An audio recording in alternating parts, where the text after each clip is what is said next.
Have you ever paused to think about why some people leave a lasting impact on us while others fade into the background, as if they never even crossed our path? It doesn't matter whether we're talking about romantic love, friendships, or even brief encounters we have every day.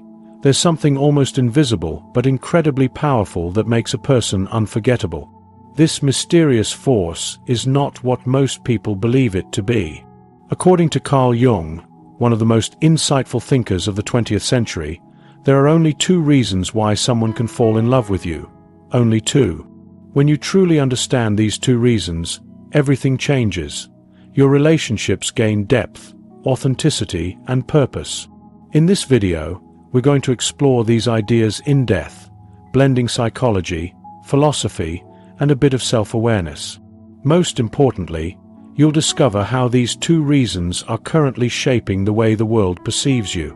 Before we continue, be sure to subscribe to the channel and activate the bell icon to get notified. This helps the content reach more people and guarantees you'll get access to more reflections like this every week. Now, if you want to understand what genuinely touches people's hearts, what sparks admiration, connection, and even love, stay with me. Jung's revelation is so profound that it has the power to completely transform how you view yourself and how others view you as well. Carl Jung believed that human beings are driven by deeper forces that we can't initially perceive, and when it comes to relationships, this is especially true. The connections we form with others are rarely based on the obvious. It's not the beautiful smile, the charm, or the physical appearance. These qualities may catch our eye at first, but they're not what makes someone truly stick with us. According to Jung, the first reason people fall in love with you is linked to something that few have the courage to face: your shadow. That's right, your shadow. It's that hidden part of your personality that you try to repress, deny, or keep from the world. Here's the ironic part. The more you try to hide who you really are, the more this hidden aspect of you finds ways to show itself. Especially in relationships, people are unconsciously attracted to what they lack. And often, what they lack is exactly what resides in your shadow. It could be the courage they don't have, the intensity they suppress, or even the anger they've never allowed themselves to express.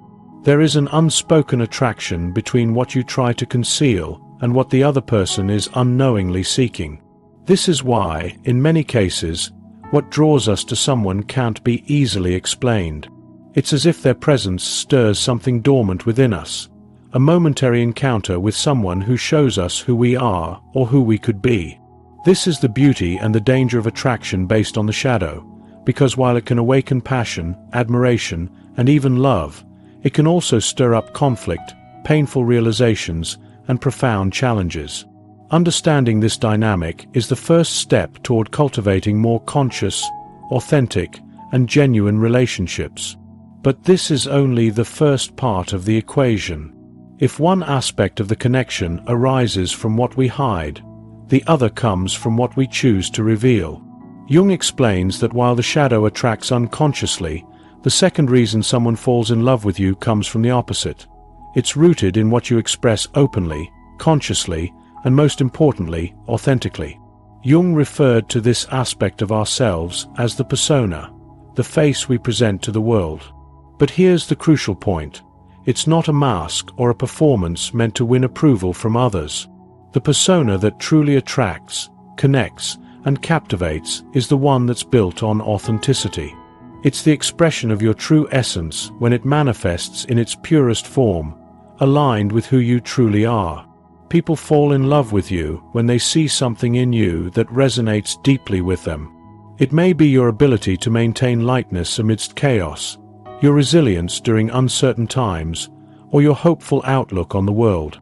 When you share with sincerity the values that guide your life, the beliefs you hold dear, and your unique way of seeing, moving, laughing, listening, and feeling, this is where real connection happens. But there's more. When you show up authentically, you also give others permission to do the same. There's something magnetic about those who are brave enough to be themselves, without filters, without exaggeration, and without bending themselves to please. This kind of presence creates a sense of security, freedom, and a rare feeling of belonging. But here's the most interesting part. This connection, born from light, can only exist when you've confronted the shadow. It's only when you've taken the time to look inward, to acknowledge your wounds, and to accept your contradictions, that the persona can be genuine. Without this internal work, the persona becomes a hollow facade, a carefully rehearsed role that people can sense, even if they can't put their finger on it. They notice when something is missing. That's why Jung insisted so much on the importance of individuation, the process of becoming who you truly are, integrating both light and shadow, embracing your flaws, your desires, and at the same time, your strengths and talents. This is the path to emotional maturity. Only when you walk this path can you truly love and be loved, because at its core, what keeps people captivated by you isn't how interesting you try to seem, but how present you are. Presence exists only when there is truth. When you are comfortable being your full, authentic self, without trying to conform to external expectations, others can feel it. That's magnetic. But, of course, this requires making some difficult choices.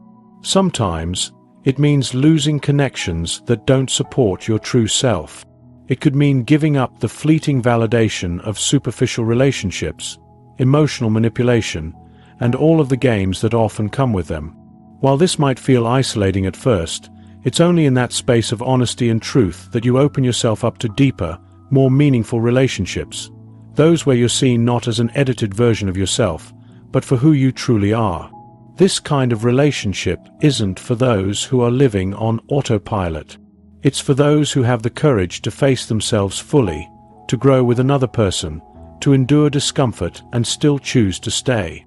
And here is where everything converges: shadow, light, and courage. This triad defines the energy you bring to your relationships and the kinds of people you attract. Now that you understand why people fall in love with you and what sustains that feeling over time, it's time to take things a step further. Because the real question to ask is this: what are you reflecting in your relationships today? More importantly, who are you becoming through them? When we begin to see our relationships as mirrors, rather than simply as sources of affection or companionship, everything shifts. We start to realize that every meaningful connection we form reveals something about ourselves. Something we often didn't even realize was there. That's what makes human relationships so powerful. They don't just fill gaps or provide us with temporary comfort. They expand our consciousness. They show us, with sometimes brutal honesty, where we are still wounded, where we're still afraid, where we continue to pretend to be someone we're not. But they also reveal our capacity to love, to grow, to care, and to be a beacon of light in someone's life. Carl Jung said that what bothers us most about others is often a projection of what we haven't yet accepted in ourselves. This means that the conflicts, the tensions, and even the intense passions we experience in our relationships are not merely about the other person. They're about what is still hidden within us. What we see in someone else can often be a reflection of what is latent in ourselves. This is why we sometimes fall in love with someone and can't explain why, or why we feel anger or frustration towards someone we barely know. These emotions are projections, parts of us reflected in the other person. As you begin seeking attention and healing, something significant arises, a heavy responsibility. The more aware you become, the more you realize it's not fair to place the responsibility of filling your emotional voids onto others. Nor should you expect them to behave in a way that suits your needs just to prevent triggering your wounds. Healthy relationships demand that each person faces their own baggage rather than transferring it onto the other. This doesn't mean emotional detachment. On the contrary, it means depth. It means being fully present in the relationship as a whole person. Someone who is aware of where it hurts but also recognizes where they love. Someone who sees their shadows but chooses to act from a place of light. Once you reach that point, everything changes. You stop seeking people who complete you and instead start attracting those who help you grow. You no longer look for the missing piece. You seek the company of those who inspire you to evolve, to become more of yourself. These are the relationships worth having. The ones that don't pull you away from yourself, but instead return you to who you truly are. They challenge you, but in the best way, pushing you to mature, to take responsibility, and to summon your courage.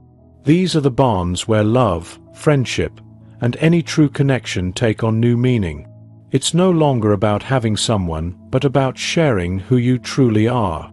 And this can only happen when there is presence, awareness, and mutual commitment to truth. But this entire journey, from the initial excitement to the depth of genuine connection, relies on a silent decision. Perhaps the most important choice of all. At the core of all these realizations, shadows, light, projections, and presence, lies this transformative choice, the decision to stay conscious.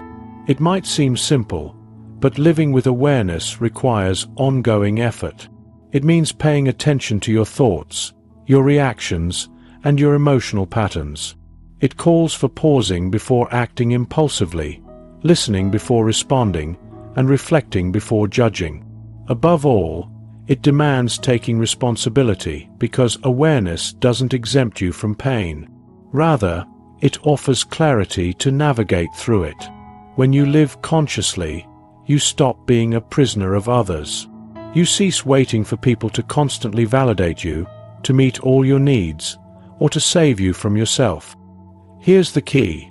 When you choose to live awake, whole, and present, you begin to form entirely different relationships. You attract people who are also on this path, those who don't play games, who aren't afraid to be authentic, and who value depth and meaningful exchange.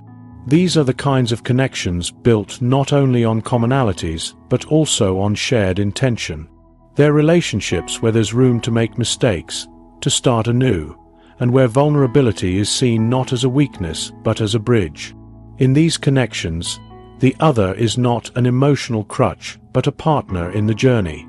Such relationships are born only when you make peace with who you truly are, when you stop hiding behind social roles, emotional masks, or romantic fantasies.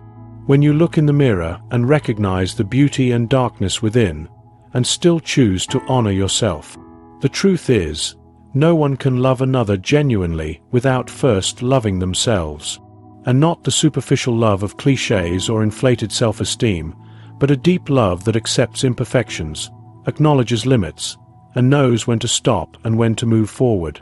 This self-love shapes the boundaries you set and defines the relationships you choose to build. It's the love that protects you from harm and brings you closer to what helps you grow. When you begin living and relating this way, you realize that true power doesn't come from winning someone over or being desired. True power lies in being whole, even if the other person doesn't stay, even when the world tries to mold you into something else. Because ultimately, the love you receive is directly proportional to the truth you hold within, and that is liberating. Now that all of this is brought into focus, the shadow that attracts the light, the connection that holds us, and the consciousness that sustains, we come to the final truth, a simple one but potent enough to forever shift the way you understand love and relationships. At the end of the day, people fall in love with you not because you're perfect, but because you're real.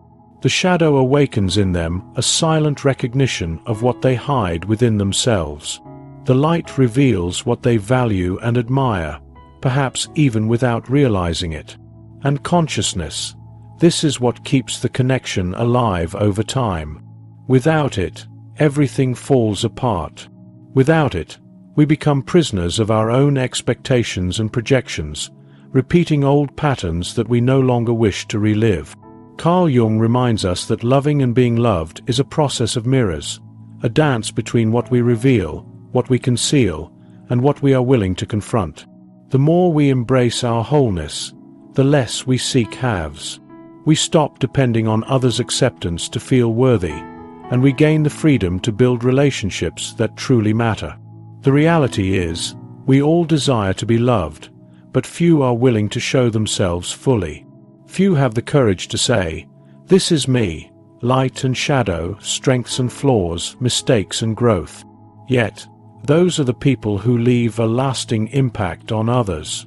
These are the ones who make a real difference. You don't have to be perfect to be loved. You simply need to be authentic. It's in that authenticity that the strength of connection lies. It's in that honesty that lasting affection, admiration, and enchantment are born. Affection that stands the test of time. So, if there's one thing to take from this, it's this: who you are is enough.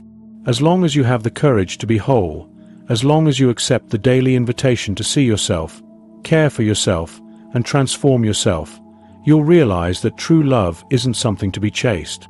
It's something that reveals itself when you finally decide to be yourself.